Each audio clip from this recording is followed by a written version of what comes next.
The fastest spreading disaster of the century. Worrying estimates indicate that today about 1 in 5 Kenyans is obese. Obesity is an excessive deposit of fat in the body, and this occurs when you take in more calories than you burn through exercise and normal daily activities. It is a medical problem that increases your risk of other diseases and health problems such as heart disease, diabetes, high blood pressure, and certain cancers. My name's Malcolm Silla. I'm a professional photographer. When I discovered I was obese, well, you see, the weight came gradually, just not at once, and with a changing lifestyle, basically. You know, most of the times you're busy working on the computer, long hours. Health implications were immense. Apart from snoring, there was also the difficulty in climbing. There's one photo shoot for, I attended, and I tried to, do the gymnastics I was used to as a photographer. I want to climb up somewhere, then I want to take a vantage point with my camera, I just want to aim and take a nice shot. But when I did that, I came down with part of that wall, like literally, the wall came down. It was September 2017. I made a decision. I said, come next month, I'm just going to get serious. Going to the gym for me was not a very easy thing because, for one, all those physical exercises they gave me, I couldn't do. So I remembered swimming. I knew only one stroke, how to swim one stroke. And I said, I'm going to go and start training, just start getting in the water every day. So as I began to swim, the real goal of weight loss did not come to my mind. It was just that I'm enjoying what I'm doing, and right now I'm sure I'm not going to be the same. I'm not going to be that person I saw. When I started, I was 98 kilos. 98 kilos. My voice was different. But at the current state of this recording, I'm 66 kilos. Bid fat farewell. Kwaheri mafuta. Mafuta tuachie gari.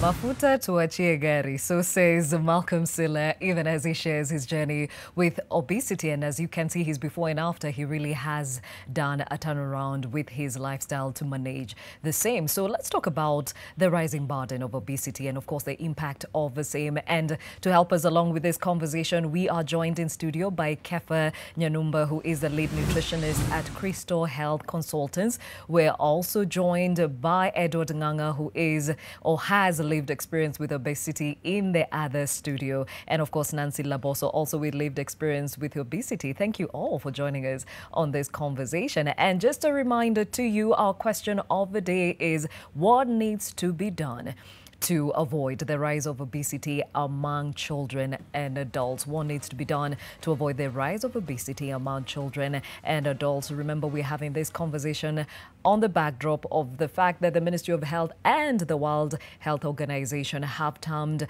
obesity as a rising burden in this country. Well, starting us off, Kefa, even as we say we need to be worried about the rise of obesity in this country, from your experience, why or what do you think is pushing this trajectory? Now, in fact, it's because of the modern lifestyle that I would describe as toxic. Now, a number of people are actually consuming highly processed foods that are known to be full of, preservatives and empty calories. And to make the situation worse, we are leading a sedentary lifestyle. That is why we are seeing the increasing cases of obesity. Okay, yes. So how would you define obesity? Now, obesity simply means excessive accumulation of body fat to the point whereby, we are at increased risk of getting lifestyle diseases. And we are talking of conditions like diabetes, for example. We are talking of hypertension, cholesterol, etc. Yes. Now, living in a continent where when you have a little bit of the weight, you're considered, wealthy, you're at peace, umetulia, you una afya. Yeah. How would you define obesity away from the usual healthy life? Now, I think that's a notion that needs to change. Now, if you look at, the way people used to live traditionally, of course, they used to consume healthy foods, and we used to have huge people, but that used to happen because of the muscles. Unfortunately, what is happening right now, most people have excessive body fat. And that is why we really need to make sure that we focus more on addressing the body fat. Otherwise, I've seen a number of people who weigh 80, 90 kgs, but if their muscle percentage is actually what is contributing to that, they might not actually get the lifestyle diseases. And that is why when people come to see us as professionals, what we usually do is to check their body composition, whereby we're able to understand their muscle percentage and the body fat, the body water, etc. So it's not enough for us to just look at physical appearance for us to define obesity. We need to do the body composition analysis. Okay. Yes. And speaking of which, what is the difference between obesity and being overweight? Because I've noticed these two terms are used mutually exclusive. Yeah. Now, there's an index we usually calculate that is called the BMI, the body mass index. And for us to get the BMI, what we usually do is we take the weight and divide it by the height in meters squared. Now, if the BMI for adults is between, for example, 20 to 25, we say that our weight is within the recommended range. 25 to 30 is overweight, and above 30 is obese. Okay, say that again. The normal is between? 20 to 25 for adults. 25 to 30 is overweight. Okay. Above 30 is obese. And by the time you're obese, simply means that, the lifestyle diseases are actually standing on their door, knocking, and then they can come in any time. So you really need to take a step. Okay. Yeah. And you'll give us more details as to how you get to that calculation of the body mass index, yeah? In a moment. Let's hear from those who actually have walked in these shoes. And I'll start off with the lady, Nancy. When and how was that journey dealing with obesity? When did you find out or get the diagnosis that you were living a life where you had challenges with obesity? When I was 25 years old, I realized that I was obese and I need to do something on my weight. Okay, yeah. And exactly what was happening at this point for you to realize something was off? Because I was having a lot of weight. I was not able to do the normal duties like other people could do because I was feeling tired, exhausted, and not able to do normal duties. Yeah. And when you say tired, exhausted, not being able to do normal duties, what do you mean? Like you were out of breath? What was happening exactly? Yeah, I was out of breath. Yeah, I was not able to do the way people are active, wanted to do what is really need to be done, like maybe washing utensils, washing clothes. I was not able to do that because I didn't feel to do that because of the weight that I had. Okay, Yeah. and were you always obese growing up? No, I didn't have, when I was growing up, I didn't have that problem. But when I eat 25 years old, I started having that problem. And what would you say attributed to the weight gain? It was the food that I was eating. I was eating the processed food. Well, other people are eating good food. I was eating the processed food. So little did I know the weight was going higher and higher and higher. Yes. So you are a young adult thinking you can eat anything and everything and get away with it, and then it caught up with you. So when you talk about processed foods, what were you engaging in? I was eating chips, pizza, chicken, burger, those yummy, yummy things. Okay, and what quantities are these that would make you get to a point where you actually, get to the extremities of things? When I started now seeing that I'm too heavy, I cannot walk. When I want to climb stairs, I cannot able. So I started noticing, there's something wrong with my weight and I need to do something about it. Yeah, because my sibling, their weight was okay, but me, I was the one, my weight was going higher and higher each and every day. And I didn't know that it was wrong. Yeah, then I realized that the food that I was eating was the one making me to be fatter and fatter. And you cannot notice that you are going to be fat unless now later you come to realize that my weight is going really high. Okay, so at this point, had you started changing your, size of clothes, adjusting accordingly even as you added, or what was happening? Yes, I started knowing that the clothes that I'm wearing, they are now becoming too tight. That's why I realized, oh, now my weight is going higher, because I started now going to buy oversized clothes, big t-shirt, big trouser, big skirts, big dresses, because the ones that I was wearing, they was not fitting me because they were too tight. Yes. Okay, interesting perspective. Let's hear from the gentleman. Edward, what is your story? My story is very interesting. I used to go to the hospital, and then the doctor would tell me that my hypertension is on the borderline. Then I used to struggle to go to see the doctor, the cardiologist. Until one day, a lady doctor told me, with this kind of readings of my hypertension, I'll end up damaging one of my organs in the body. And in my age, in the 50s and 60s, I'll be treating hypertension and a damaged organ. Then this scared me. Then I was referred to a cardiologist, and then I was given a gadget on my left arm that was taking readings, and the conclusion was that I'm hypertensive. So I had to begin the medication. Then I was also referred to a nutritionist. And that's when I met Dr. Kefa. That is 10 years back. And I began the journey there. And I realized, that's when I realized that I was huge. I also realized that from what I learned from Dr. Kefa, I realized that my lifestyle, I had to change it. And that's how I began my journey. Okay, so when you say you came to the realization you were huge, are you saying that you hadn't realized that you felt heavier than usual, your clothes were a bit snuggier than usual? You know, life, sometimes we are not attentive to our life. I didn't know until when I began the journey is when I realized, because stress, things like stress will always put you down, not even to be able to focus on yourself.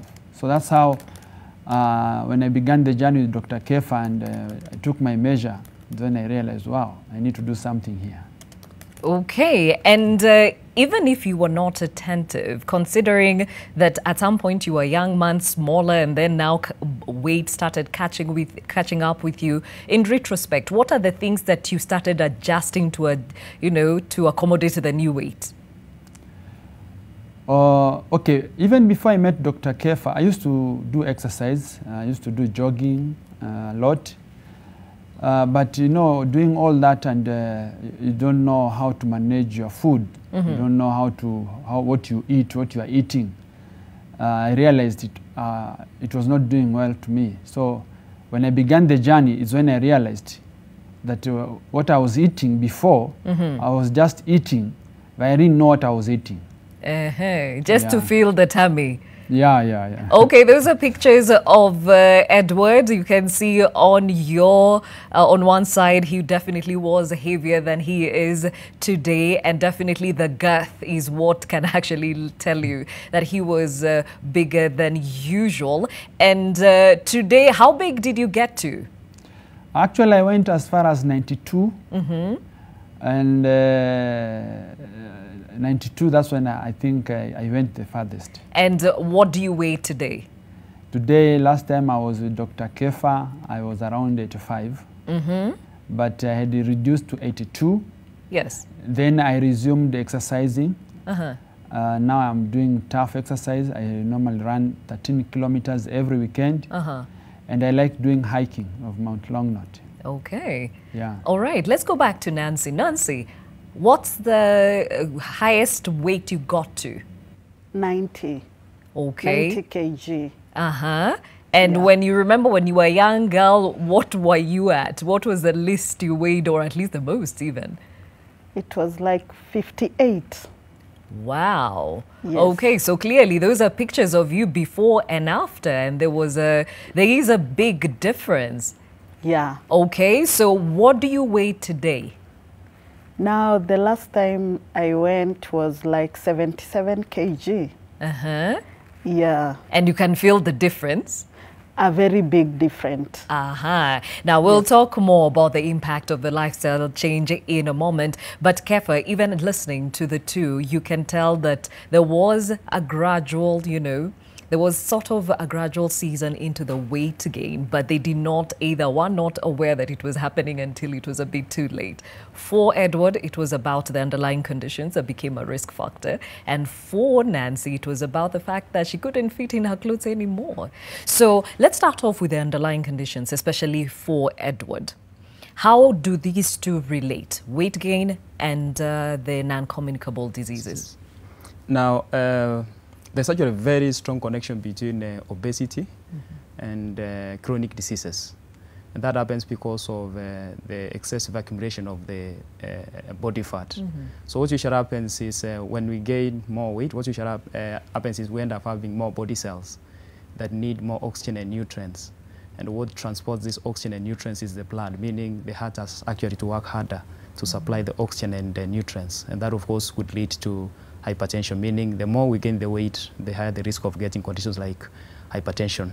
Number two, because of the excessive body fat, most people end up getting, a condition we call insulin resistance. I mean, our cells start becoming resistant to insulin, and that predisposes us to a condition we call diabetes, especially type 2, that is actually very common among adults. And because of the body fat, body fat actually increases the risk of getting conditions like cholesterol, because the same fat actually gets into the blood. And we have different types of cholesterol. We have what you call the total cholesterol, the good cholesterol, the bad cholesterol, and the triglycerides. Now, what are the differences in all those? Now, those are the different types of cholesterol that we have. Maybe for me to try and break it down, yes. We need more of the good cholesterol. Just from the term, the good cholesterol, it means we need more of it. Good cholesterol is actually what gets rid of the bad cholesterol from the blood. So what is a good cholesterol? Sorry? What would you eat? What does it? What do you mean by good? Okay, when for you to increase your levels of the good cholesterol, you need to eat the foods that are good in terms of healthy fats. For example, avocados are actually very good. Different types of seeds, they have actually good fats. So those are some of the foods that you actually need to increase for you to have more of the good fat. Now, as I said, the good fat gets rid of the bad fat from the blood, and some of the foods that actually increase, the LDL or the bad fat include the foods that are rich in terms of the saturated fats, the likes of the sausages, the donuts, the mandazis, etc. Okay. Yes. All right. So you are explaining now the relationship between keeping the good ones vis-a-vis the bad ones. Yes. Yeah. Okay. So we actually talk about the connection between the obesity and the lifestyle diseases. Now, people with high cholesterol levels are actually at risk of getting other conditions like heart attack and stroke. And that is why it's very important for us to ensure that we maintain our cholesterol levels within the recommended range. But for that to happen, of course, we have to measure that we work on our weight, so that our weight is actually within the recommended range. Yes. Okay, so now there's also the fact that somebody, if we can have those pictures, especially of Edward, now that we are talking about the relationship between being overweight or obese and non-communicable diseases. If you look at him between 92 and 82, it looks like it's only 10 kilograms. Nothing to be worried about. Yet he was borderline. Explain that, because somebody would expect, if you say obese, ni bonge la mtu. Yes. Now, when you talk about weight loss, it's not about the number of kgs that you lose, but how you do it. Because, one of the things that I keep on stressing to my patients is the fact that, when you talk about weight loss, it has to be done the right way. I've seen a number of people going for very funny programs like detox programs. Some people go for intermittent fasting, etc. And of course, such people at times will lose weight, but they don't improve. Because when you talk about weight loss, the most important thing we need to focus on is addressing the body fat. And we don't do that by, skipping our meals, for example, trying to get rid of certain food groups. So, but when you do it the right right way, what happens is you lose a few kgs, but you see very big improvement. For example, I remember when Nancy came to see me as a T-shade, she used to experience fatigue. She used to have acidity, acid reflux, constipation, and so many other conditions. But the moment she started losing a few kgs, all those conditions actually disappeared. But nowadays you're seeing a number of people who are actually losing weight, but those conditions are getting worse. And that's why it's very important for us to be very clear in terms of what we want to achieve out of the weight loss. If you're losing weight and acidity is becoming worse, constipation is becoming worse, fatigue is becoming worse, or your pressure is not improving, then you need to stop and ask yourself, are you doing it the right way?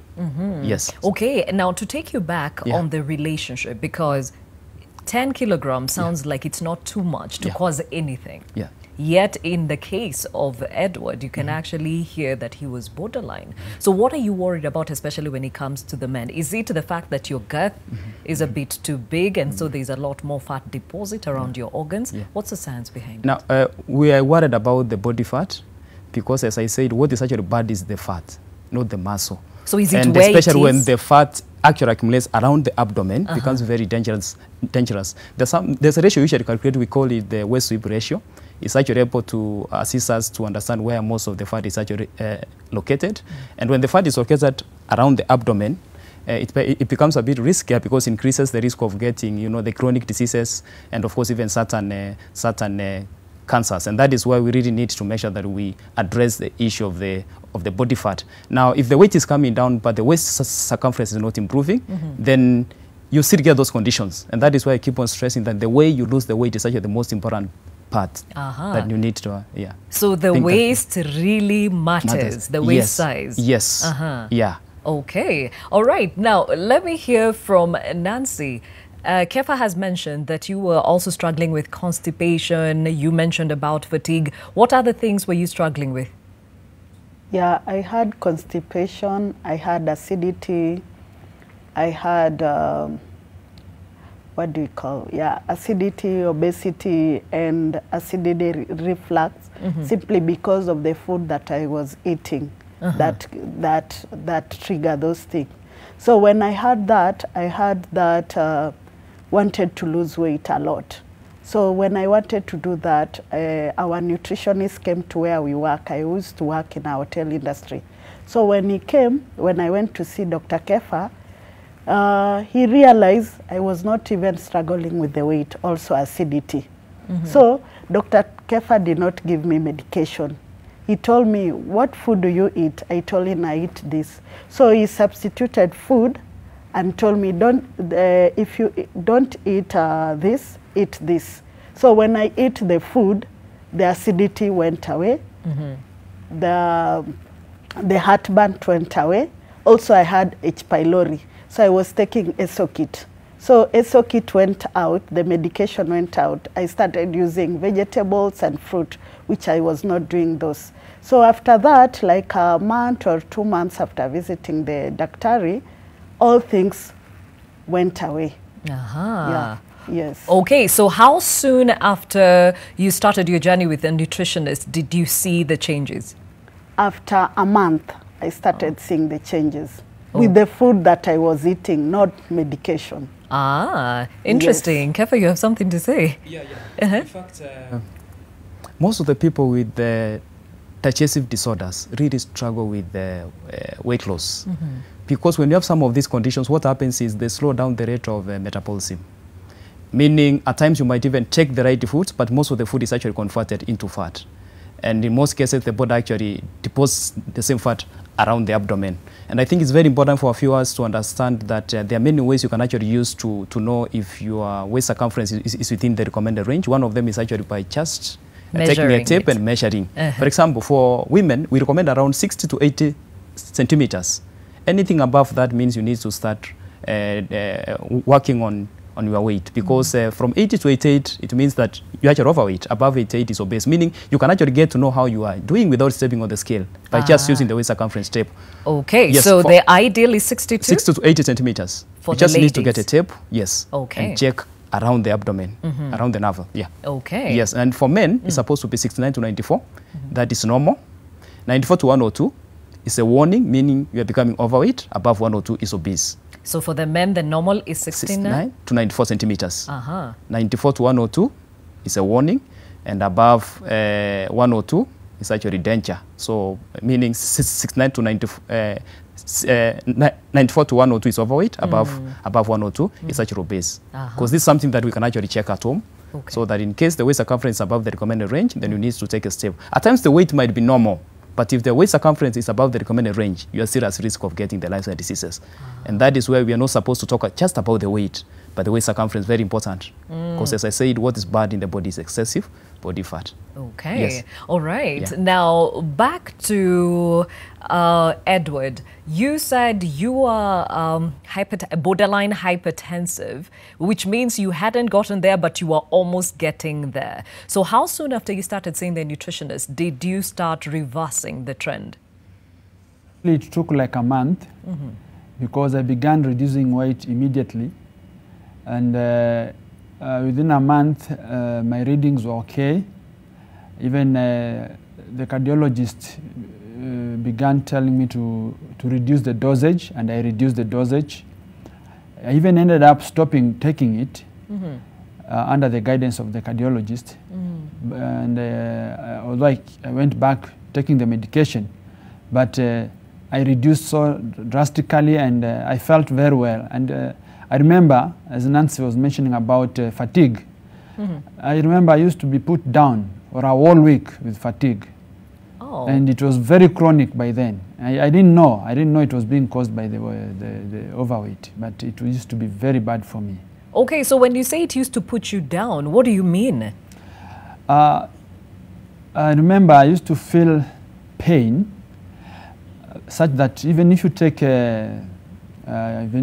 painkillers, the pain is still there. Pain where? The exhaustion. You just feel exhausted. You just feel uncomfortable, and you cannot even explain what you are feeling. And even when you take medication like painkillers, you don't feel anything. But when you get proper rest, which for me it used to take almost a week, is when I felt now I'm good, I'm doing good. But it used to be very bad for me. Yeah. Okay, Kefa. Yeah. As I said, you know, most people with excessive weight gain actually tend to experience fatigue, and most of them, you know, have digestive disorders. And that is why the first thing we usually do is to make sure that we address the root cause of the excessive weight gain, which is addressing the issue of metabolism, and we cannot do that before we address the digestion. And that is why it actually becomes very simple for people to lose weight once we address the root cause. And unfortunately, most of the programs we have actually don't focus on addressing the root cause. They just work on the smoke instead of the fire. And that is why people lose 3 kgs. After that, they gain 10. So, but the most important thing is we need to start by asking ourselves the right question, which is not how can I lose weight? To me, that's the wrong question. The question is supposed to be, why are you gaining the weight? And that takes us back to the lifestyle. In fact, when people come to see me, we take like 1.5 hours to 2 hours. And first and foremost, we do the body composition. I get to know all the conditions. After that, we get to the next step whereby I need to understand your lifestyle in detail. The foods you are taking, the combination, the timing, your exercise levels, the stress levels, etc. Then with that information, we're able to design a meal plan for you. And it works very fast. In fact, it starts working after 3 days, 72 hours. Oh, really? Within the first week, for people with acidity and heartburn and constipation, they should disappear without medication. We've attended so many people who have had these conditions for like 10 years, and it actually works very fast. But the secret is working on the root cause. It takes time, 1.5 hours to 2 hours. And once that happens, the weight starts coming down. Okay. Yes. But of course, it takes commitment from your client. And for us, it's actually surprising that it's not even the commitment from the clients, but we try to address why they have the craving. We don't tell people to avoid fast foods. I don't do that. I find out why you are taking the fast foods. And once I address that, next time you tell me that when I see those foods, I don't feel like checking them, meaning we make it easier for them to implement the program. Okay. Yes, now yes. we'll hear from both Edward and Nancy as to why they were attracted to the kind of lifestyle they were leading before. But remember, our question of the day to you is what needs to be done to avoid the rise of obesity among children and adults? This is actually a worrying trend, especially in the continent and more so in Kenya. That hashtag is the new normal. If you can have that feedback. Purity Mulwa says, practice and teach healthy eating habits since childhood at household levels. It is a generational positive change. The earlier we introduce this, the better. Thank you, Purity.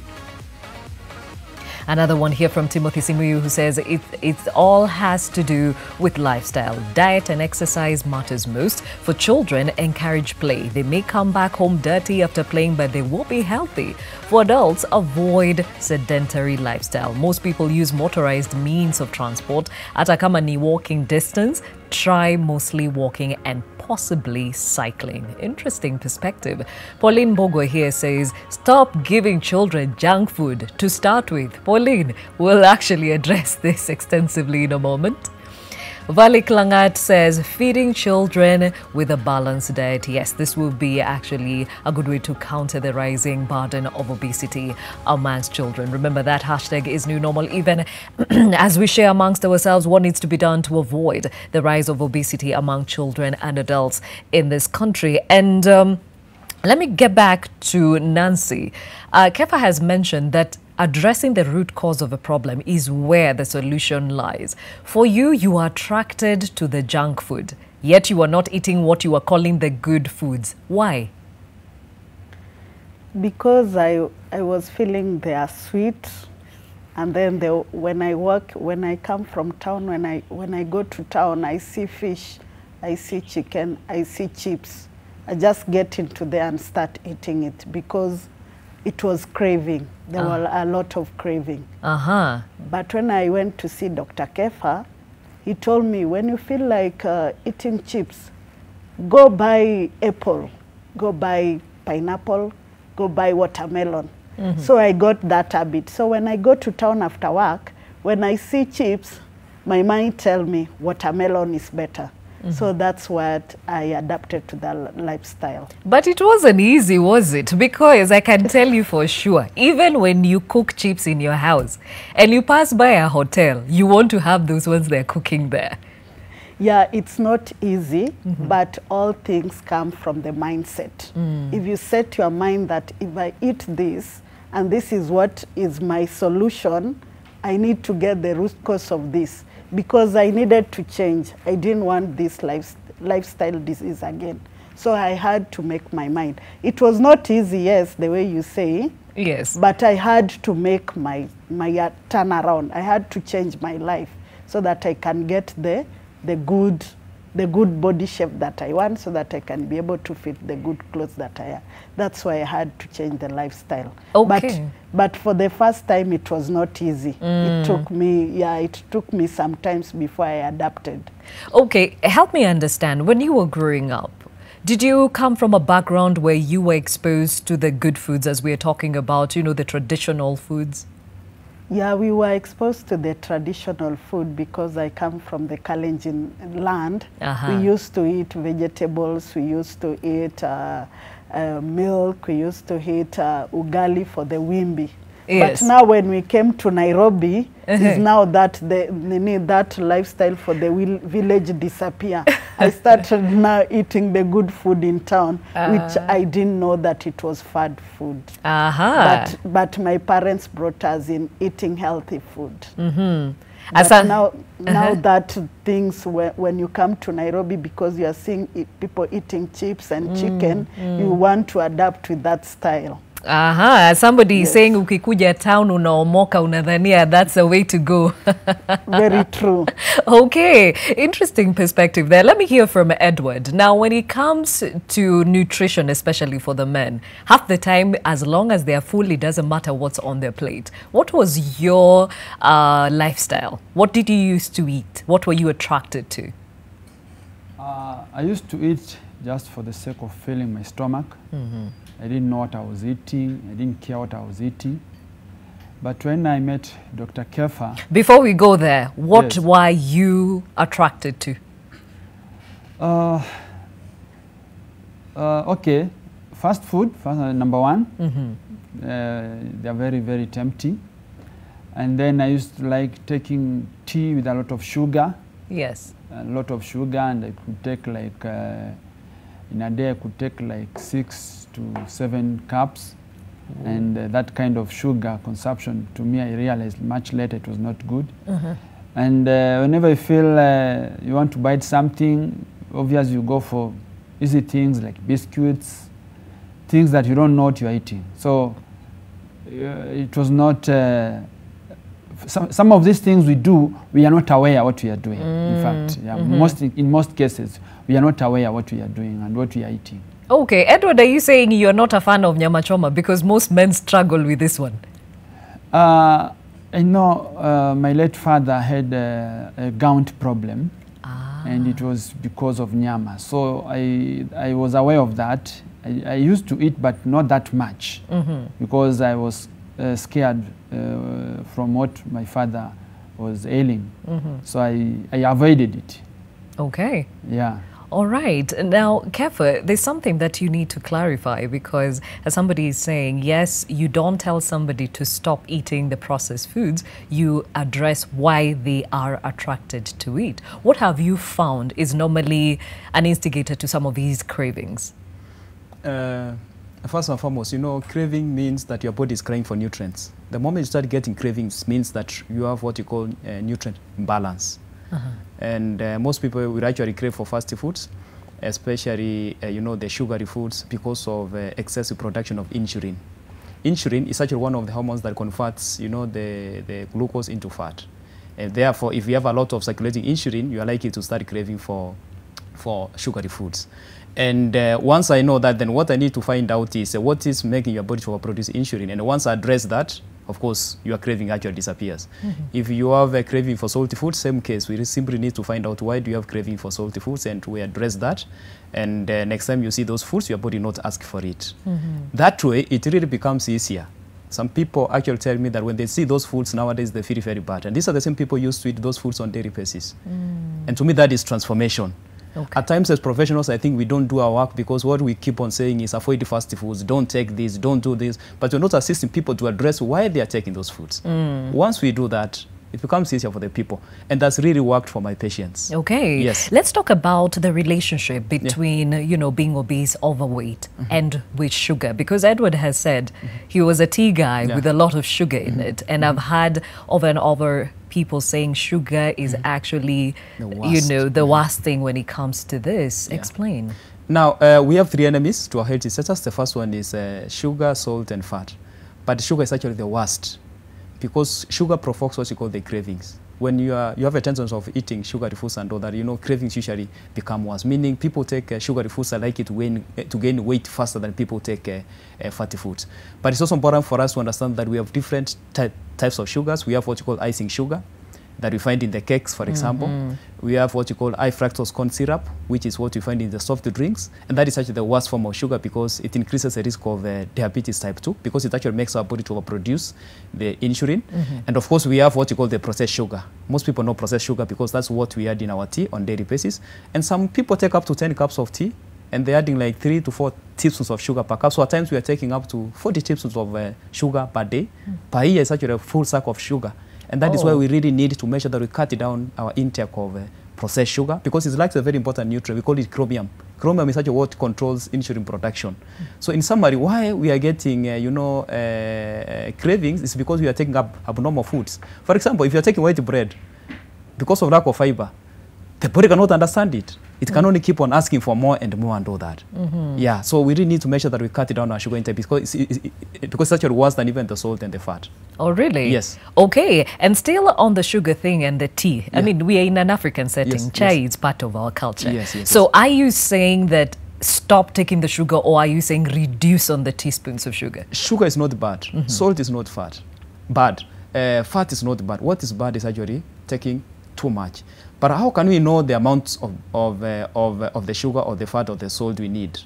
It actually takes us back to knowledge. You know, the Bible says people die because of, not because of disease, but because of lack of knowledge. Yes. And we have a lot of information. Do you know the challenge we have right now is not lack of information, but how to apply it? And that's what we give people as professionals. Because at this point, actually, people know the difference between the bad and the healthy foods and all that.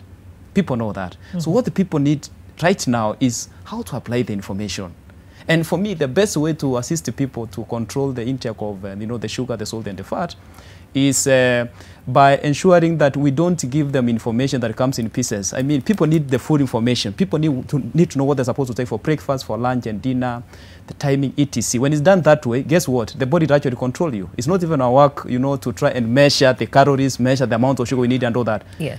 It just happens automatically. But for that to happen, of course, what the people need is, the whole information in terms of what they need to take the whole day, the combination, the different food groups and all that. Not just increase fruits, increase vegetables, increase water and all that. This information needs to be structured in a way that, people can be able to see the connection. Okay. Yes. All right. Now, we are taking a short break on Your World. When we come back, I'd like you to give us more details about this whole calculation of the body mass index so that we understand the scale and the different parameters that come with it. And we'll also hear more about the impact of obesity on your health, especially your reproductive health. Stay with us.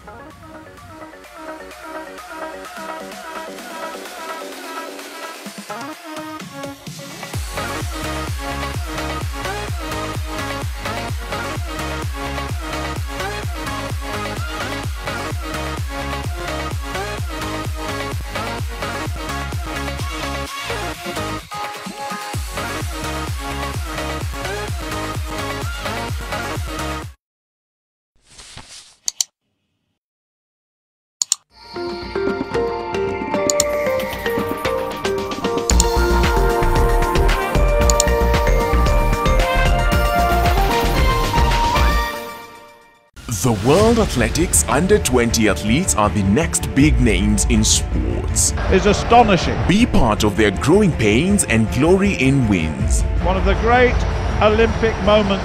A new world record. It's been obliterated. Witness greatness in the making live on NTV. And a fantastic finish. Setting the pace for the nation.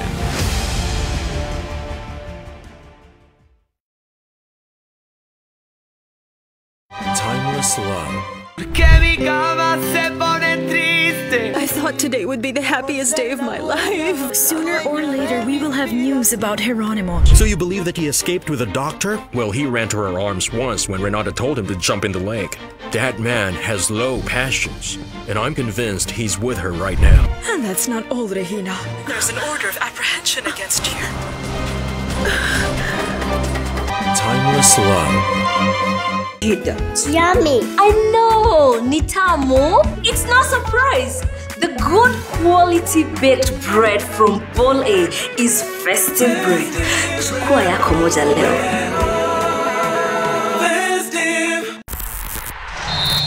All right, the Nets looking to inbound. Jeff Green gets it into Durant. Here is Durant moving on Tucker. He turns, he shoots. Yes! With 1 second remaining. 1 second left. Durant hits a three. Still a beautiful shot by Durant. Off balance, fading away. Jeff Green has come on for the first time for the Nets. Here's Durant for three as he drills it. And fakes Tucker. And hits. It's down to 2 with 42 seconds for the Bucks. And up to Kumbo. Turns, flips it, and it carries in. LA, Leonard, 7 to shoot. Kawhi makes his move. Oh, wow! Of the ball. Kawhi Leonard, emphatic with that finish. Terrence Mann for 3. Bang! Terrence Mann is unstoppable.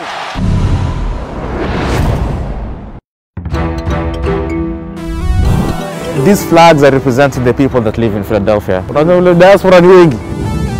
To make it in America, you need to be focused, steady, you need to be consistent, you need to work. My Swahili is still pretty hopeless. Jambo Bwana, Missouri Sana. You can take an African out of Africa, but you can't take out the African in them. The experience in Kenya has been a great one. It's been positive. The weather is great. It's like our home city in Nigeria, which is Jos. I watch Daring Abroad. Congratulations for what you do.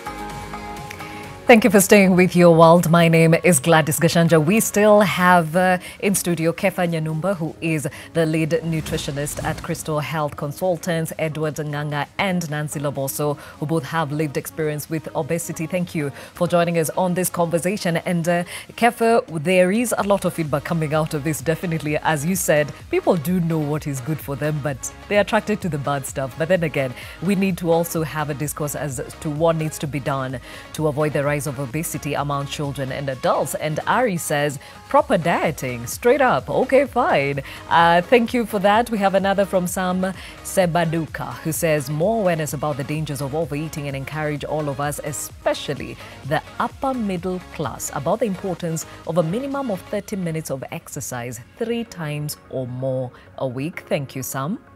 Louis Kanjir says a balanced diet is key. Exercise at least 4 days a week and avoid junk foods. Another from Kwech here says diet parents should stop feeding their kids with junk. Healthy foods should be made mandatory in this country. Another one here from Rose Steps, who says we need to watch our portions, especially those of us who lead a more sedentary lifestyle, because weight gain isn't something that just happens in a month. It is gradual. Ukweli Rose, thank you. And Oliver, who says teach our kids more on the importance of physical education, reduce the intake of processed foods, consume more of traditional veggies, body exercises at home, and more so that those that are working in the offices. Thank you. Thank you for giving us these suggestions. Remember that hashtag is new normal, even as we find out what needs to be done to actually avoid the rise of obesity among children and adults in this country. And Kefa, before we went to break, I mentioned the fact that some people get a bit lost in terms of the BMI. We talked about, the waist being the easiest way to know that if you're beyond, whether you're overweight or obese.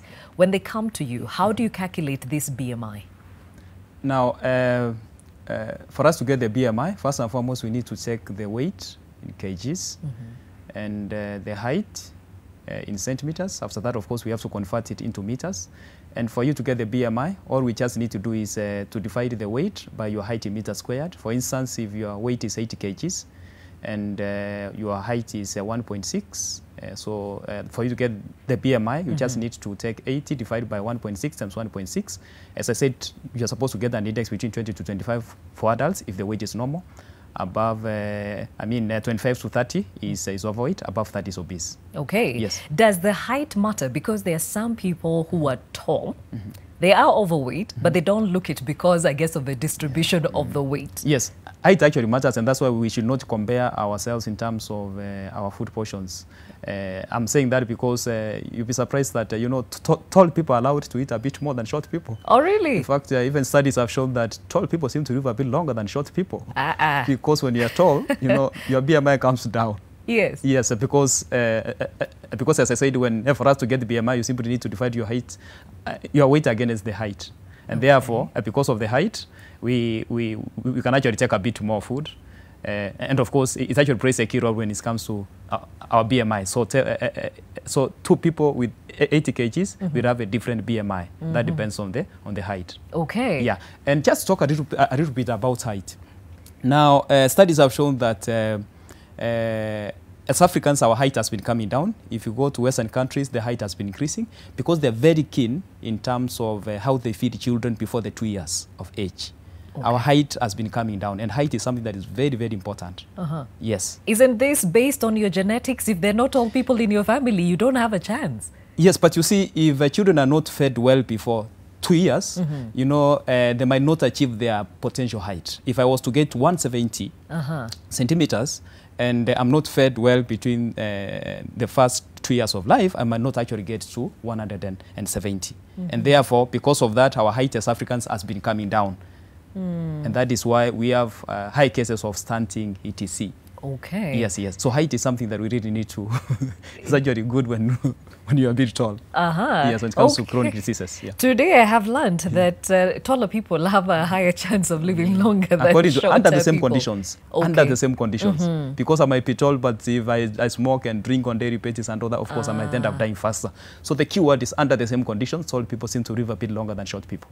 Interesting perspective. Yeah. Okay, so now a recent report by the Centers of Disease Control and Prevention in Kenya said in Kenya the prevalence of overweight and obesity among women is higher than actually that of men. Now let me bring in the lady amongst us, Nancy. Apart from all these things you told us, the fatigue, the constipation, the acid reflux, you know, gastritis and all that, you are also struggling with infertility. Yes, there goes the word, right? Yes. Okay, what was happening?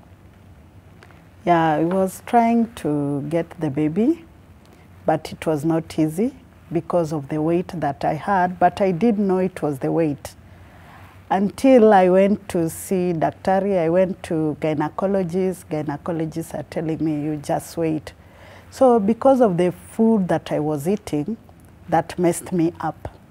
So when I went to see Daktari, Dr. Kefa, the nutritionist, he gave me a nutrition program.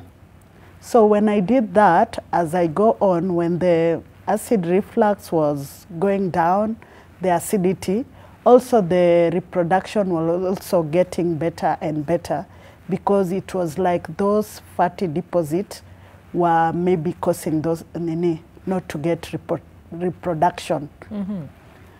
But after I addressed the root cause, by eating the food again, the good food, not the bad food, is when now after 1 year, I got pregnant and I gave birth to a bouncing baby boy. Mm. Then after that, as the baby is growing up, the baby had problem with colic. So he had problem with the colic because of the food that I was eating. I called Daktari, so we were doing online because I was not able to go to the hospital. You also changed my food. So when I changed the food, the baby now was okay and everything went well. That's all I can say, yes. Oh, wow. Interesting perspective. Let's hear from Edward. You also mentioned that when you were dealing with excess weight, you are also having hard times with your reproductive health as well, right? That's something that men don't like talking about, but it's a reality that we need to face.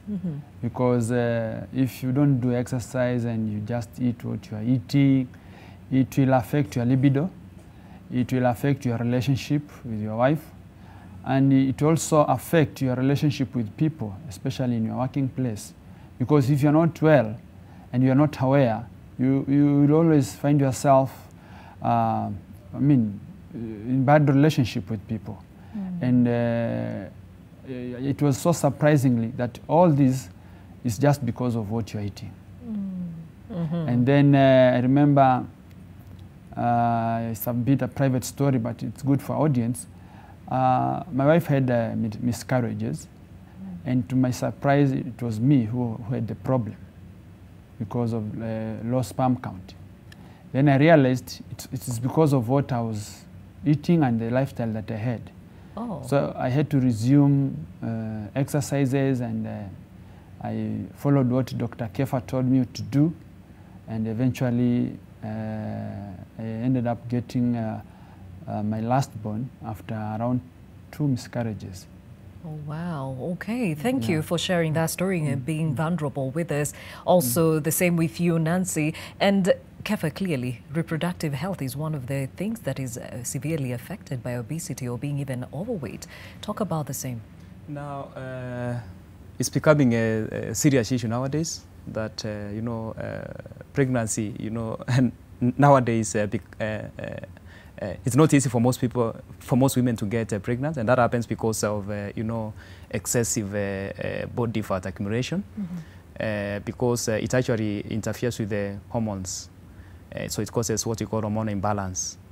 And that is why when people come to see us, apart from addressing the other conditions, one of the side benefits they get is, getting the right balance of the hormones, and that actually what influences, reproductive health. So there are so many benefits of lifestyle change. You cannot compare, lifestyle change to medication. Somebody come to me because of the diabetes, blood pressure, or cholesterol, but in the process they get so many other benefits. So you really can't compare lifestyle change to medication. And I think that needs to be very clear to people. I mean, there are so many benefits.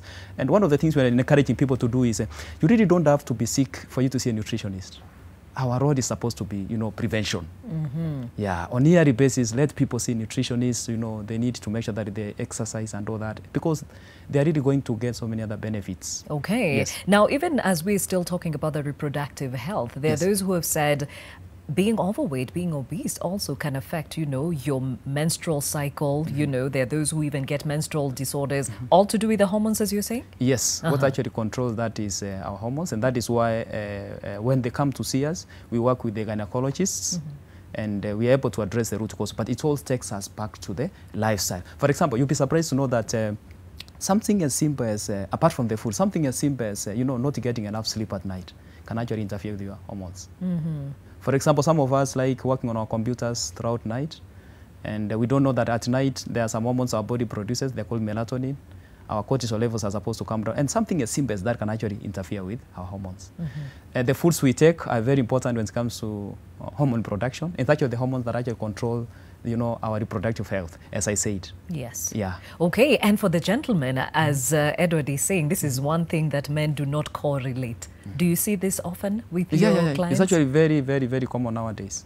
Yeah, that men are also affected, but they don't want to talk about it. But I think it's very, very important for us to be genuine about ourselves and make sure that we talk about things the way they are, because by the end of the day, we are the ones who actually affected. And I think we need to encourage men to talk more about some of these issues. Okay, now it has been mentioned over and over again that children are also in trouble. Okay, there's a very worrying trend that we're seeing bigger and bigger children today. Why? It's because of the parents.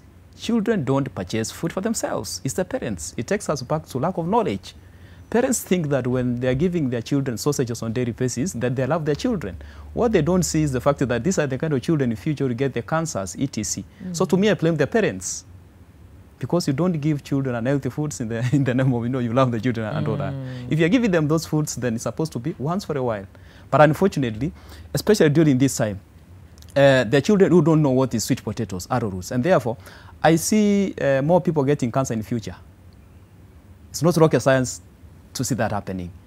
But for that to change, we need to educate the parents that, children need to be given healthy foods. All right. Yes. So when the children come to you, do you also do the same thing? Check their waist size, do the BMI, do the scales? Are the scales similar to those of adults, or there's a different scale for the children? Now, for children, it depends on their age. Like for the small children, we check what you call the MWAC. By checking MWAC, we're actually able to know if they're overweight or obese and all that. What is the MWAC? Sorry? What is that? In fact, it's a small tape that we have that is able to give us the upper arm circumference. Okay. Yes. Yeah. And of course, even babies have their own, scales that are actually used, but we have so many ways of identifying the ones that need intervention. I mean, the ones that are overweight or obese.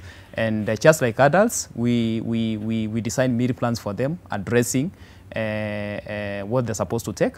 But again, for children, we really don't talk about weight loss, because they are still, their height is still increasing. So what we usually do is we try to control the rate of weight gain so that it's become taller. Of course, the weight will just balance. So we really don't talk about serious weight gain when it comes to the children. All right. Like adults. Okay. Yes. Okay, speaking of adults, now that we have two adults who have walked in these shoes, but they both are parents, Nancy, are you conscious about how you, socialize your child to the foods they eat? Yes, I am very conscious. What are you doing differently?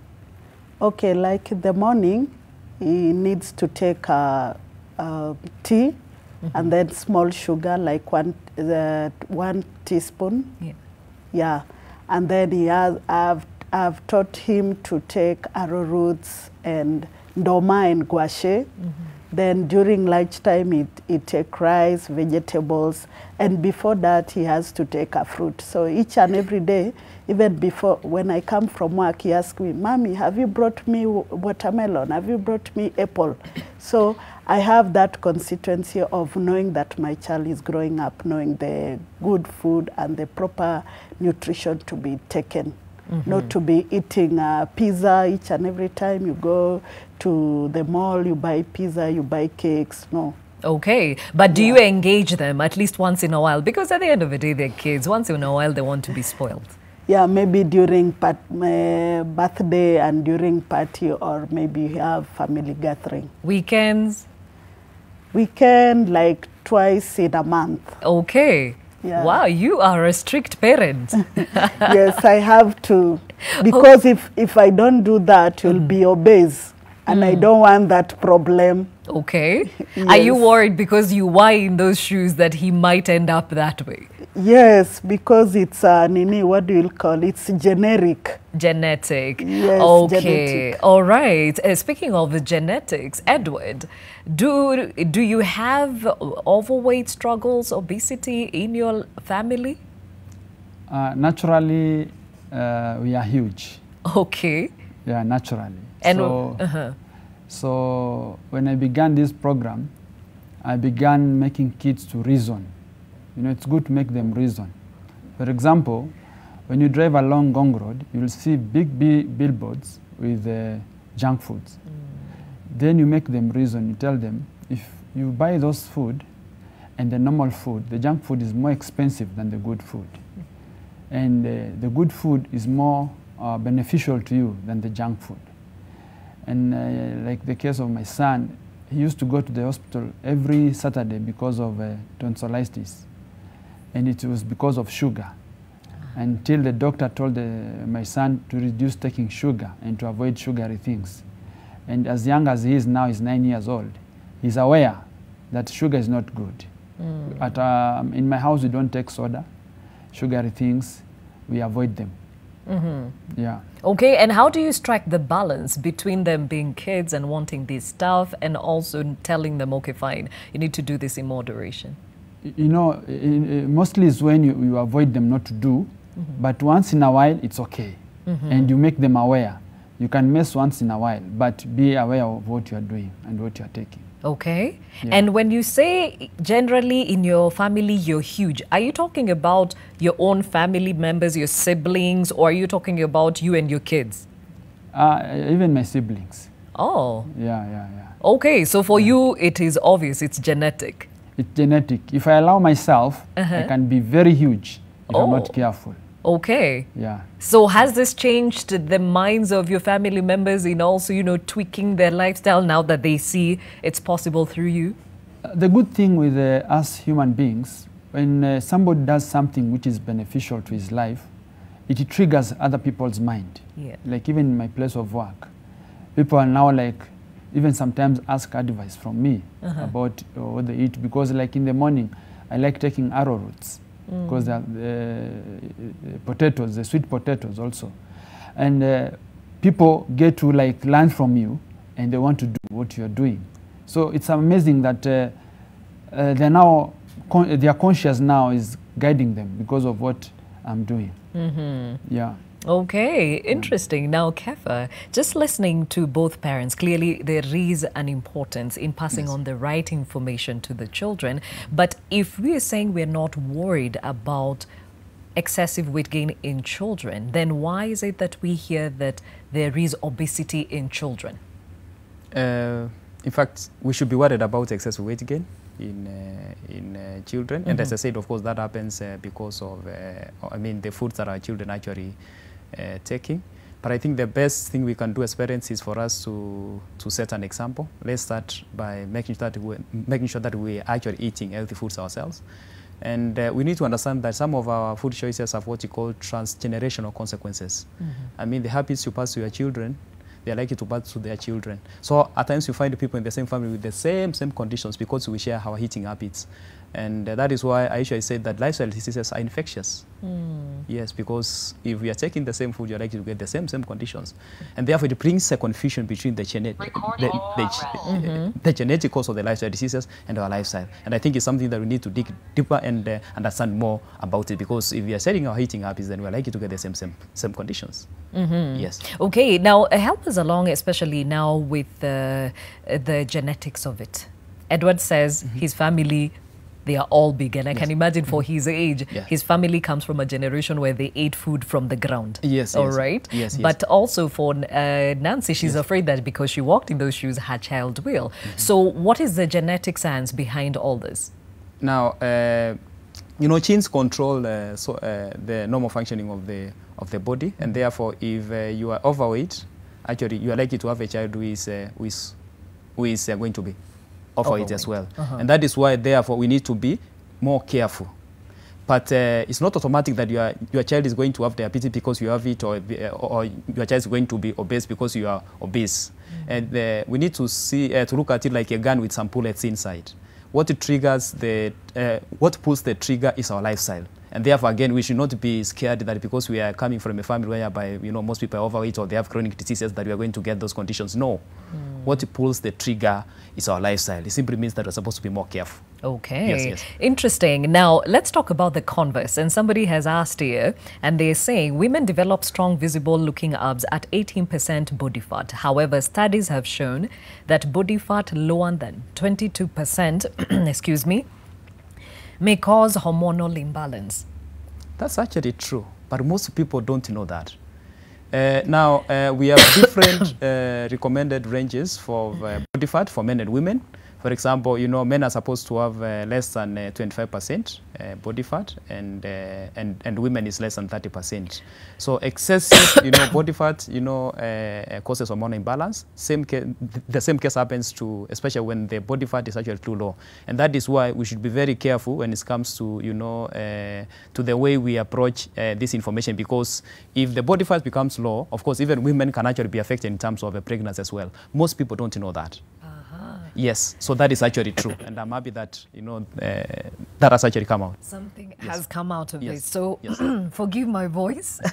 We'll take a short break. When we come back, we'll hear more from both Edward and Nancy.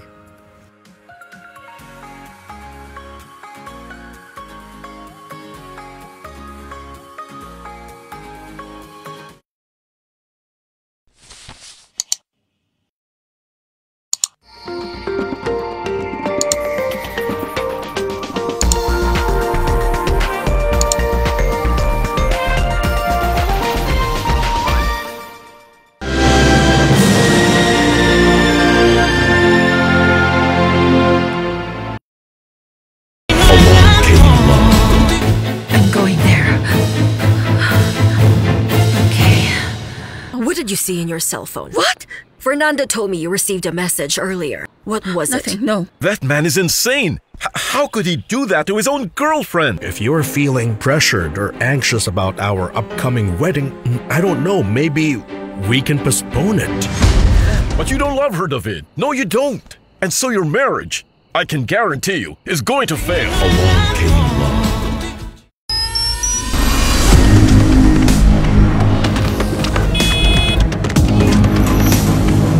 Cutting through the market's noise to bring you the real business story. Who has valued the assets of these 5 state sugar farmers?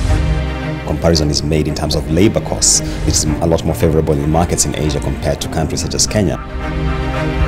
There is the reality that in Kenya, what are called conservative funds, or those which focus largely on government debt, are outperforming those who are in the aggressive side, who focus on the more risky assets. Is debt restructuring on the table for you? Are we looking at another capital raise potentially? Let's talk about the quality of companies which are listing. How do we sit with the VAT refunds discussion? Business Redefined is your go-to point for a 360 degrees coverage on the world of business. Business Redefined. Comprehensive, rigorous, informative. Can you get yourself inside my room? Let me take you up. Take you up. Let me take you down. Lay you down. Let me show you up. Show you up. Let me turn you on. Turn you on. Let me show you some good lo lo lo lo. Lo lo lo lo lo lo lo lo. Let me show you good lo lo lo lo. To get Lolo by Omalay, dial star 812 star 804 hash. Skiza, Non-Nation. It's super cool to be a mass superhero, to get the spread of the virus to 0.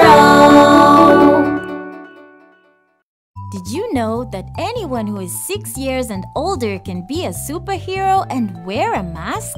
That's right, they can. If you're 5 years old and under, don't worry. You can be a superhero too by reminding your siblings and family members to wear their masks too. Wearing a mask helps protect you and others from spreading viruses. To get the spread of the virus to zero.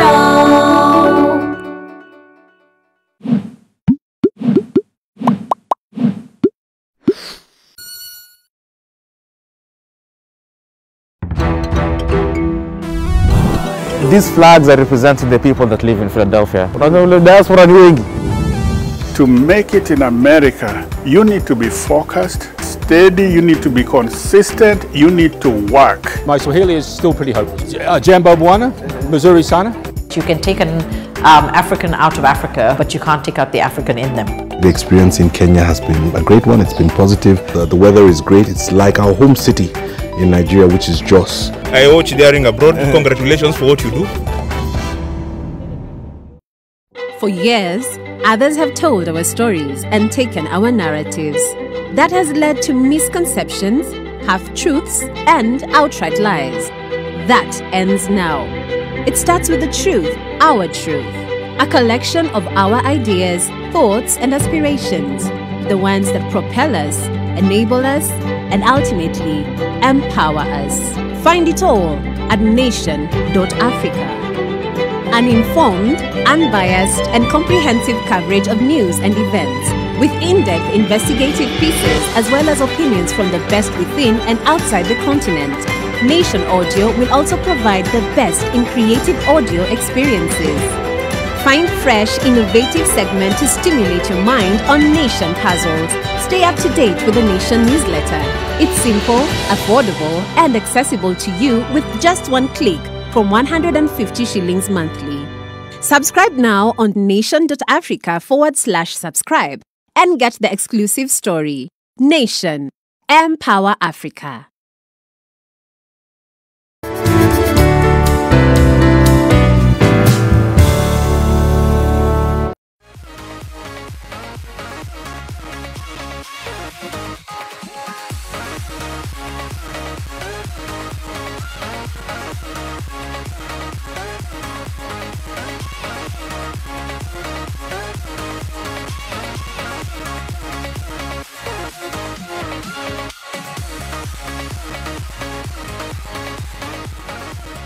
Thank you for staying with Your World. Apologies, we had to take a short break as I was trying to clear my throat, but thank you for staying with us.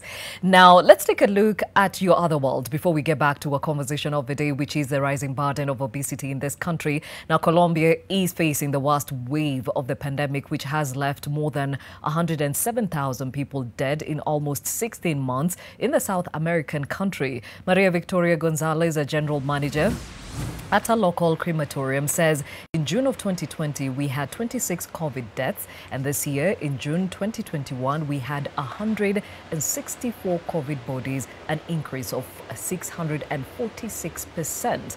We can say that we've had the crematorium running for 24 hours. People are being forced into not living through grief in the best conditions, not being able to feel the embrace, the company of family, friends, neighbors, and colleagues through that season. That hug that comforts us and comforts so much in these difficult moments.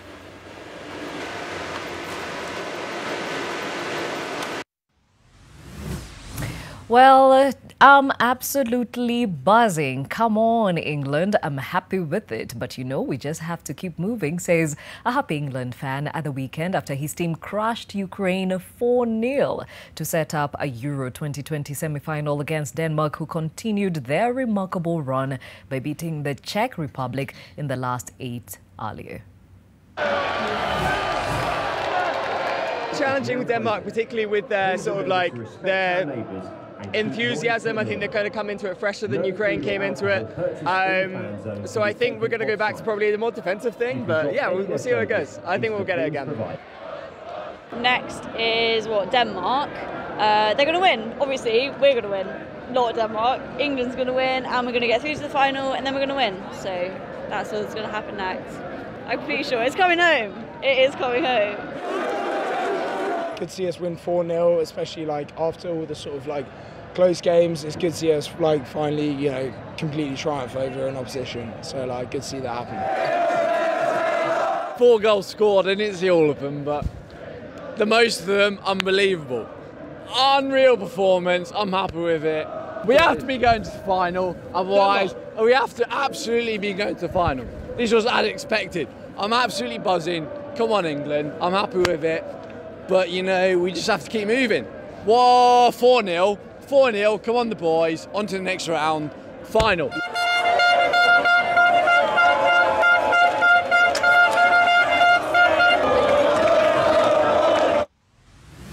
Elsewhere in parts of France, campsites are opening their doors for the season. Now, holidaymakers, most of them French, have come to forget about COVID and intend to make the most of it. Now, Sylvie Michel, manager of one of the campsites, says the principle of the application, in fact, for the activities allows us to channel people for the activities to avoid having too many people on certain slots. Before 2020, we were welcoming families from all over Europe, 80% French-speaking and 20% foreign customers, Dutch, Belgians, Swiss and English people too. This has really changed our clientele because now we are more like 95% French.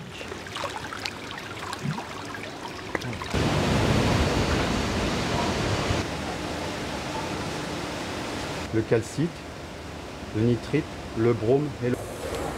Bonjour, mesdames. And empty oxygen cylinders and bodies are piling up in the city of Khulna, which has become Bangladesh's coronavirus hotspot in a dire new surge. Now, the government has ordered a strict week-long nationwide lockdown in a bid to halt the spread of COVID-19, but Khulna's hospitals cannot cope. Now, neither can relatives of the dead. Now, Mohammed Sadiq leaned against empty cylinders under a hospital emergency porch, tearfully telling relatives in phone calls that his 50-year-old brother has passed on.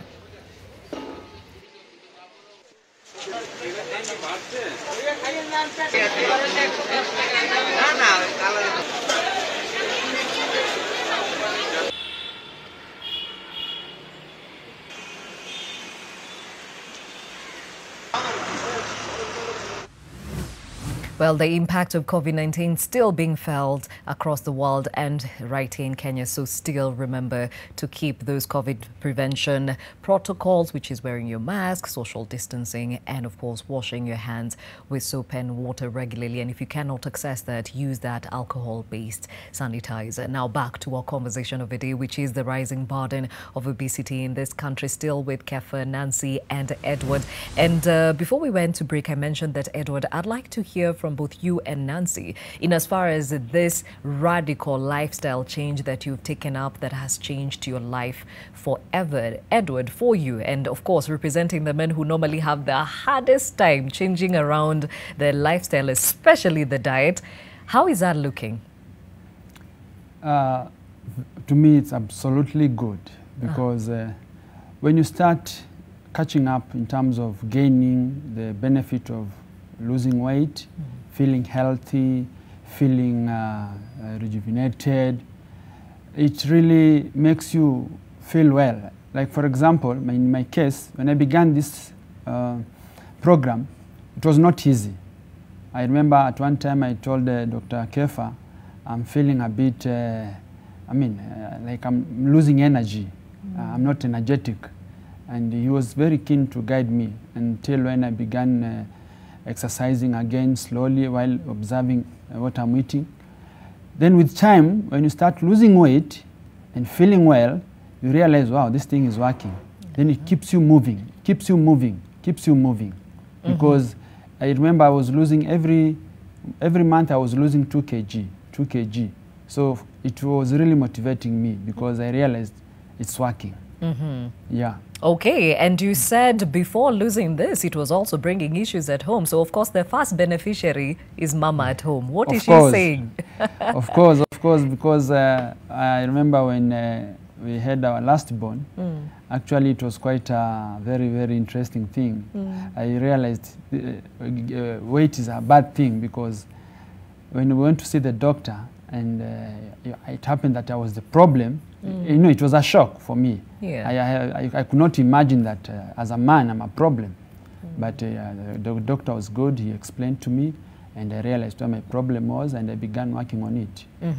Yeah. Okay, now your wife has not struggled with weight gain and all that, but then again, living in a home where you have changed your lifestyle, even the food that you eat. That means everyone in their home now has a different looking plate, right? Of course, because now, you know, the especially kids, they are very good observers. They observe what you do, and they do what you do, not what you tell them. It's what you do. Because you can be telling them and you're not doing it. So they will do what you do. So in my case, I began even making them understand the importance of losing weight, and even to be aware of what you are eating. Since then, I've been reading a lot about health, about eating good, and getting to know what goes into your mouth is very important. Not just take it there. Yeah. And are you coupling it with physical exercises? Yes. Okay. Yes. I do a lot of it. Do you do this under supervision or just on your own? On my own. Yeah. Okay, Nancy, how about you? How does home look like now that you've totally changed your lifestyle?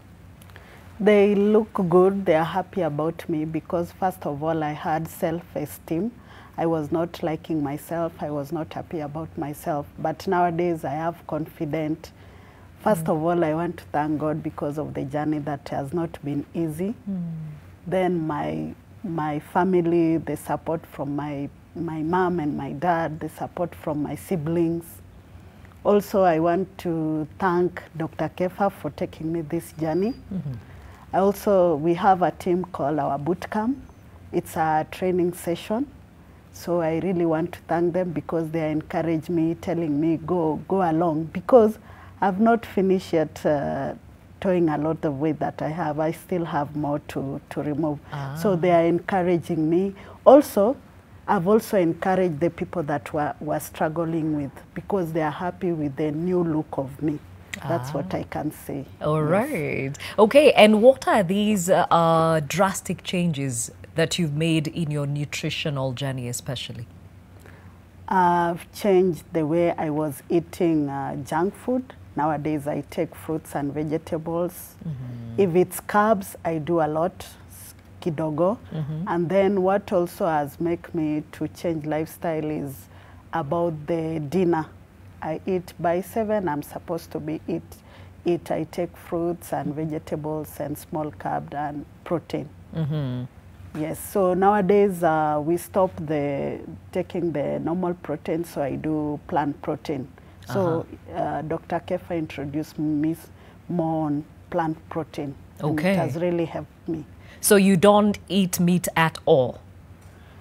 Okay, that's me that I decided not to take meat, but Dr. Kefa did not tell me not to eat meat. So this is just a personal choice. Yeah, it's my personal choice. Okay. Yes. All right. And now I think, Kefa, at this point, before we take a question, I've been told somebody has posed to us. You talked about when somebody understands what to eat, how to eat it, and when to eat it, it will make a difference. Walk us through that.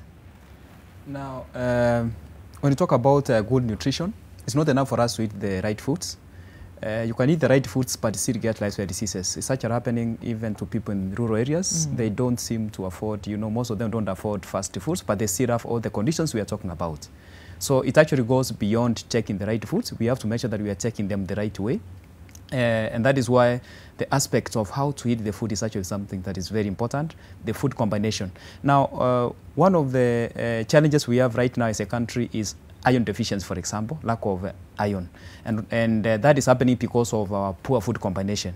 So, for example, there are people who are mixing the foods that are rich in terms of calcium plus the ones that are rich in terms of iron. And because of that, they don't get the iron from their foods. So food combination. Some people have digestive disorders, for example, somebody has acidity and constipation, and they're taking beef and chapati at the same time. Is it beef bad? No. is chapati bad? No, the issue is the combination. So we don't just address what you're eating, but how you're eating the foods also, and when.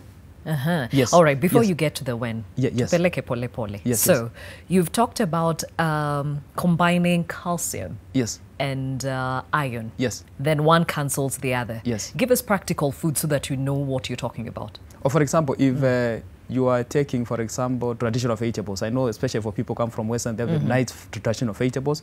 And you add cream, for example, to the vegetables from the milk. I mean, from the cow milk. Yes, from the cow milk. Yeah. I mean, you'll not get the iron you need from the foods. Or calcium actually binds iron, for example. Yes, that's a good example that I can actually give. Okay. Sometimes we are giving our children a porridge, for example. The brown porridge is very good in terms of iron, but we add milk to the porridge. But is the milk bad? No. Is the porridge bad? No. It's the combination. Yes. That's another example I could give. So it also cancels out? Yes. Calcium binds iron. Who told us that milk is good for But milk is not bad. It's the combination. Uh-huh. What I'm talking about here is the combination. I mean, if the children are given the brown porridge separate and the milk separate, that is okay. They get the calcium from milk and they get the calcium from the iron from the porridge. So what you're suggesting is give them separately. Yes. Okay. Yes, that's what I'm talking about. Yes. All right. Yes. So how to take the food? Very important. The other example I gave was people with digestive disorders who are taking a lot of wheat products, and to make it worse, they're combining beef and wheat products. You know, the two actually take a lot of time for digestion. And these are the kind of people keep on taking their antacids. In fact, I'd be surprised if they improve. They can't. And that's why some people have, some of these conditions for 10, 15 years and all that. And what they are just taking is medication. Nobody is assisting them to address why they're getting these conditions, which is the right question that we need to ask. Okay. Yes, so for example. In the case of the meat and the chapati, of course, you eat your chapati with a meat stew, all right? Yes. That's normally the combination. Yes. Are you saying you would prefer if somebody if they had digestion issues, if they took rice instead with the beef stew? Yes, compared. Yes, that's a good example. I can see we're on the same page. Yes. Okay. Yeah. Okay, and now when to eat it? When? Very important. Now, when determines our food portions. What we should keep on saying about is we are supposed to take breakfast like a king, lunch like a queen, and dinner like a pauper. Unfortunately, most of us take breakfast like a pauper. Or sometimes we don't even take breakfast. There are people who cannot take breakfast in the morning. They have to wait up to 10, 11, 12. Because of a number of reasons, and we're able to address that. So we've seen a number of people taking too much food before they go to bed. They can take the right foods, yes, but because at night the energy expenditure is on the lower side, it's going to be converted into fat. They still gain weight. So it goes beyond taking the right foods. And that's what we address within the 2 hours that I talked about. So that we are giving people the full information. Unfortunately, information comes in pieces. It doesn't make sense. And that's one of the challenges that we have. Okay. Yes. Now, you talked about the short people and the tall people needing different or having different needs, okay? So like the taller person would perhaps eat more than the shorter person. For so example. walk with us. Now, I say that because we are talking about weight, that if you are tall, you can actually have a bit more weight, but your BMI will be the same. And therefore, even if you are going to eat a bit more, of course, because of your height, your BMI will still remain normal. Okay. And that is why, especially for short people, of course, they need to control their food portions and all that. But again, I also say that it's our work as professionals to work on your body so that it can assist you to control your food portions. In fact, one of the things I don't talk about when I'm attending my patients is the issue of the portions.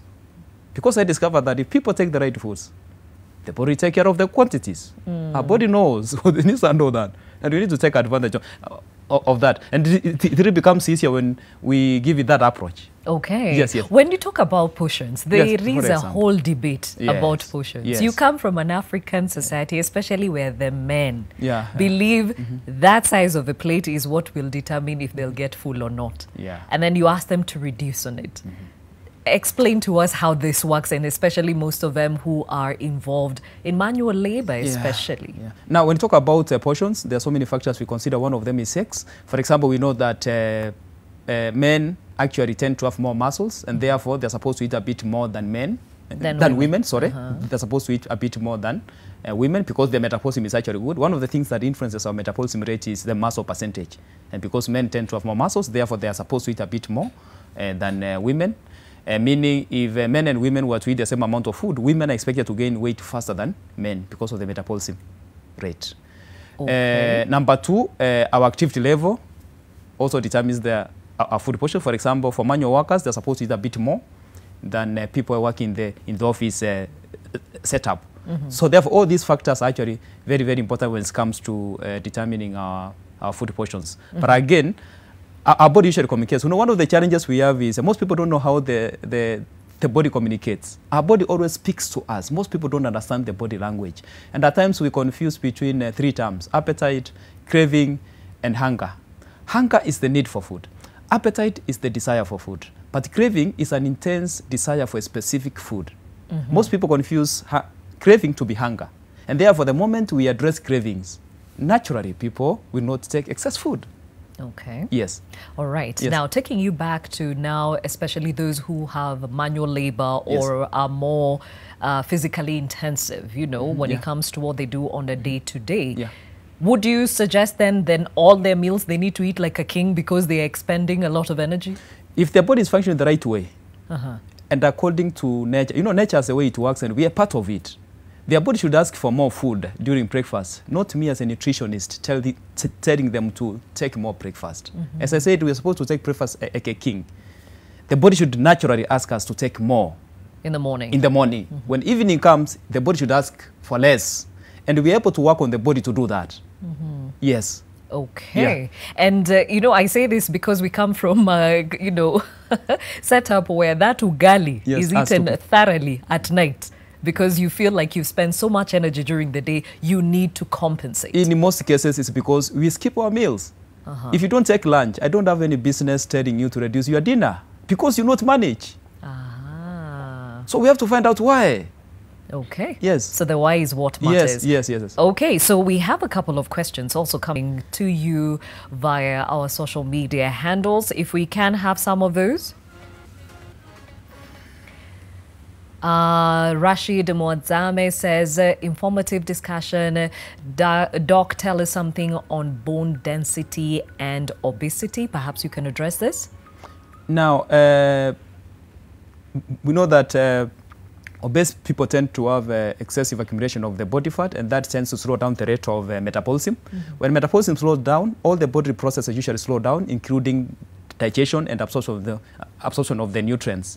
And therefore, if you are taking calcium-rich foods, the absorption rate of calcium is still going to be compromised, and you might actually have weak bones, and that will be the connection. Okay. Yes. And also perhaps the weight also takes effect or impacts on the joints? Yes. And of course, if you're obese, you're likely to be taking abnormal foods that are poor in terms of nutrients, but rich in terms of calories. And because of that, you will still have weak bones. Okay. Yes. That other question, if we can have it. Another one from Anthony Kamal who says, can obesity cause consistent headaches? Kefa, from experience. Yes, it can cause that because of excessive accumulation of the body fat. As I said, your metabolism slows down and the brain cell cannot function without sufficient supply of oxygen and nutrients. And therefore, the moment you start getting persistent headaches, the brain is sending you a signal.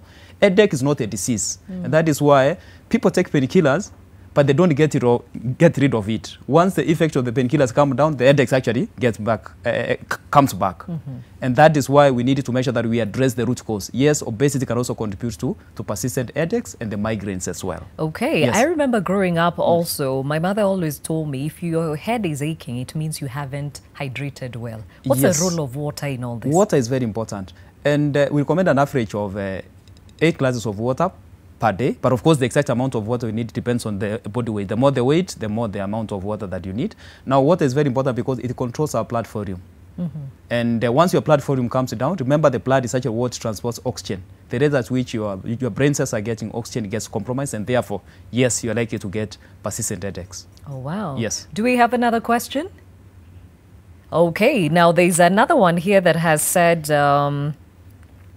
there's somebody who's actually asking for your number because they're struggling to lose 120 kilograms and they're not comfortable with that weight. It's a female, and we shall be giving them your contact so that you can walk with them in this journey. But going back to now all these things that you're saying coming together and becoming a lifestyle, I'd like to hear from Nancy. When you think about the food groups that you eat on a daily, are you very intentional about them, and how do you go about ensuring that this is what you eat for every meal? Do you carry packed lunch?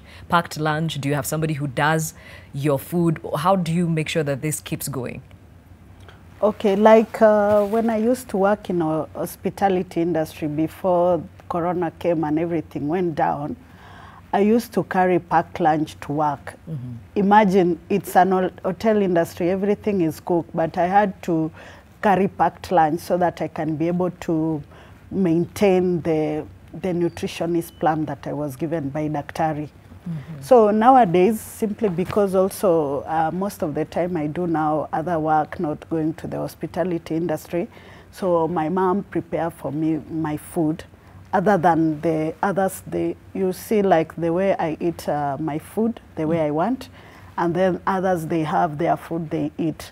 So my mom always is there to prepare for me and make sure that I eat what I'm supposed to do.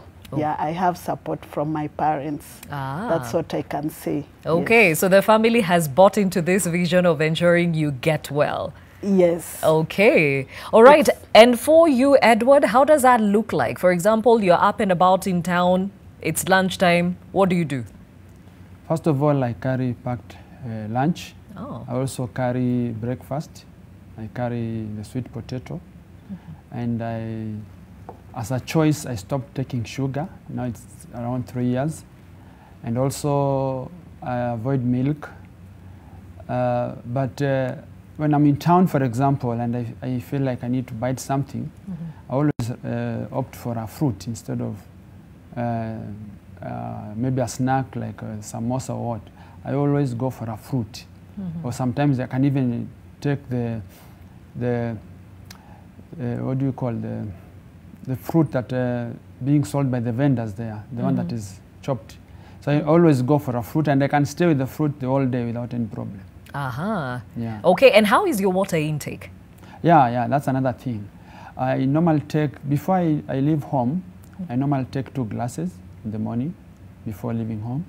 Then once I arrive in the office, first thing before even sitting on my chair, I take another glass. Then at around 10ish, another glass. So I take like 2 to 2.5 liters a day. Oh, wow. Yeah. For you, Nancy, do you struggle with water intake? No, I don't struggle with it because by 9 a.m. I'm supposed to take 2 glasses, 12 p.m. 2 glasses, 3 p.m. 2 glasses, 6 p.m. 2 glasses. So I take 1.5 liters a day. Was it always this way, or this has been an acquired taste as you go along with your wellness journey? Yeah, before I started, even I didn't used to take water. I used to take juice instead of water. But when I changed my lifestyle, is that I started now taking water. The doctor told me you have to spread it out. Okay. You know, there are some people, they just take it like if it's 1 liter, they take it once. But Dr. Kefa told me you need to spread out, like the way the interval of time that I've told you that you're supposed to do. Okay. All right. Now, Kefa, there's somebody who is asking, Mimi na maji, we are like oil and water. So how would you encourage people who would want to take the recommended amounts of water, but they really don't like the taste of it? I know the kind of response they expect is for me to tell them to add something like lemon or something, but I'm not going to do that because that's not the right approach. We simply need to find out why, because the body should actually ask for water because it knows water is good. And therefore, for me to be able to know why, again, I usually have to sit down with someone so that I can be able to find out why are they not able to take water. Because from experience, some of the people I've attended who will not be able to take water, nowadays they tell me that their body is asking for water. And that tells you that something has changed. Otherwise, of course, as a short-term measure, they can add something and other, but that is not addressing the root cause. Because you'll be surprised to know that some of the people who like to take water tend to have salt cravings.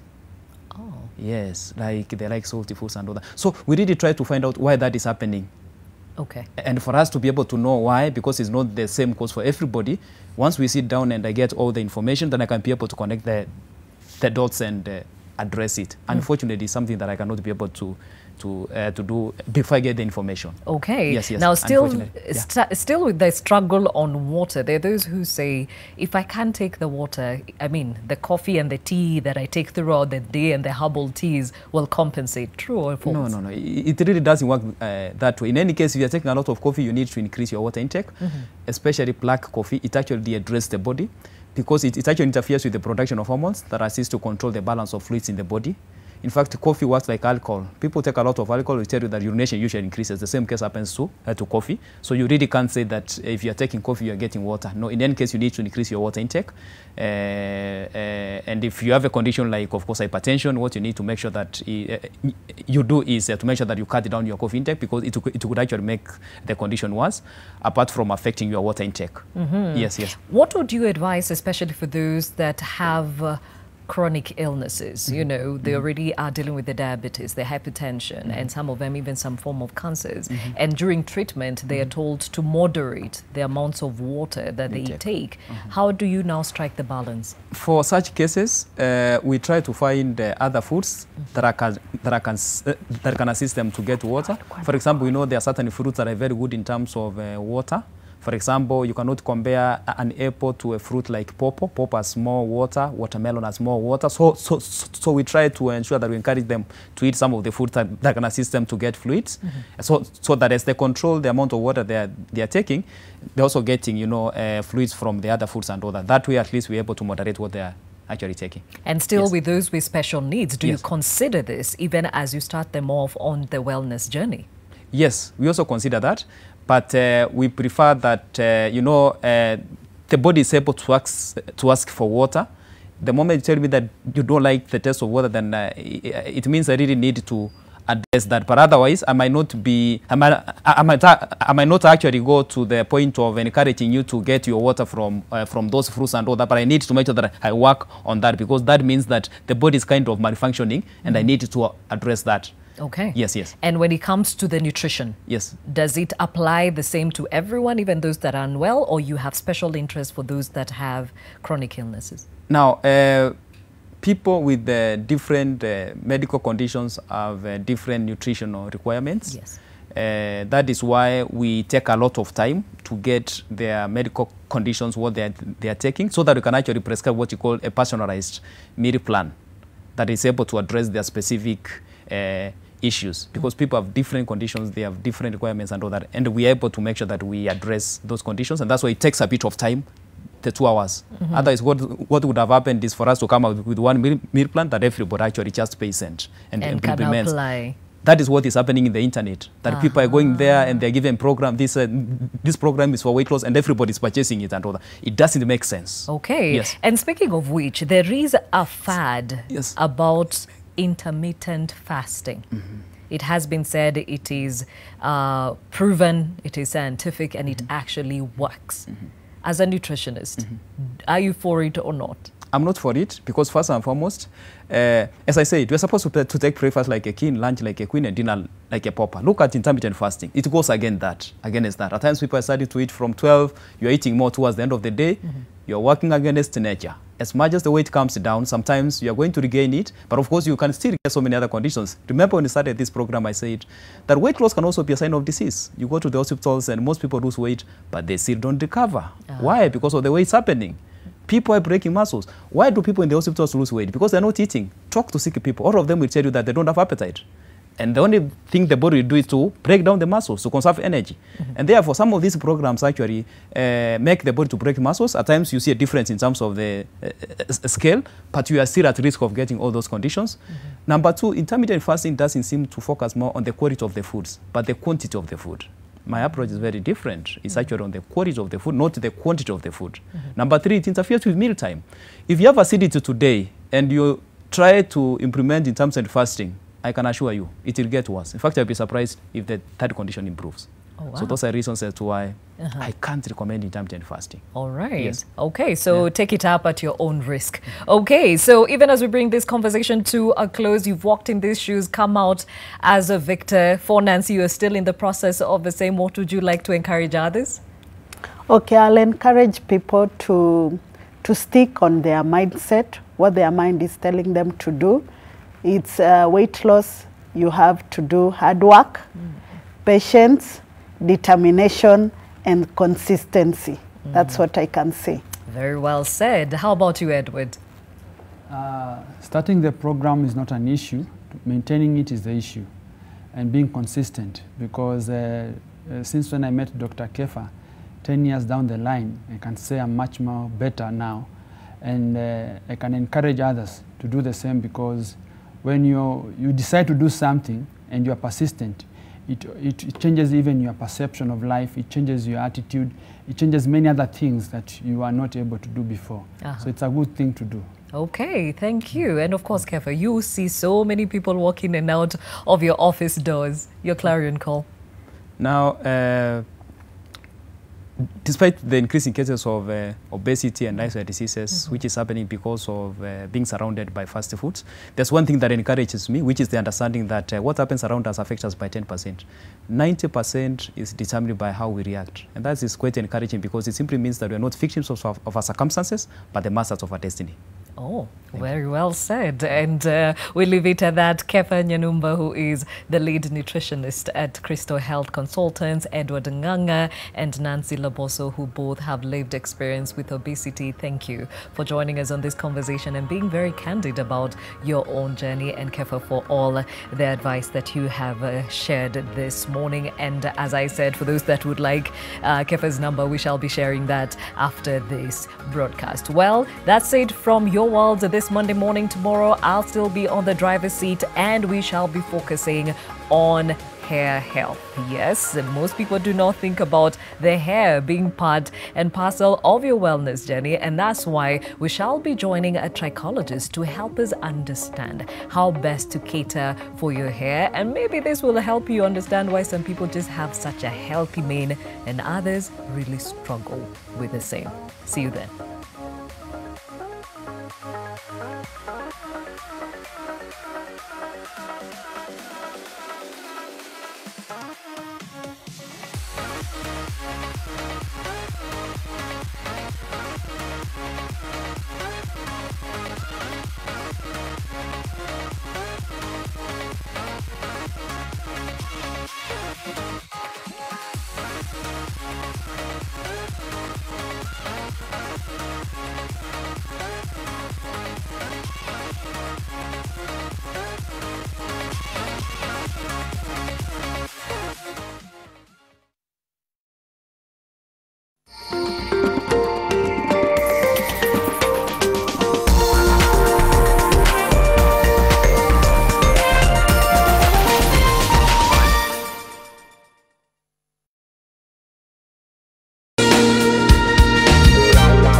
Presenting the new Harpic Bathroom Cleaner.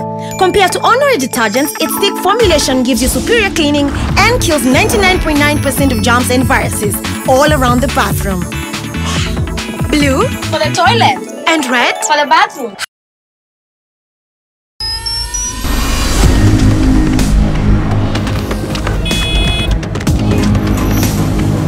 Cutting through the market's noise to bring you the real business story. Who has valued the assets of these 5 state sugar farmers? Comparison is made in terms of labor costs, which is a lot more favorable in markets in Asia compared to countries such as Kenya. There is the reality that in Kenya, what are called conservative funds, or those ones which focus largely on government debt, are outperforming those who are in the aggressive side, who focus on the more risky assets. Is debt restructuring on the table for you? Are we looking at another capital raise potentially? Let's talk about the quality of companies which are listing. How do we sit with the VAT refunds discussion? Business Redefined is your go-to point for a 360 degrees coverage on the world of business. Business Redefined. Comprehensive.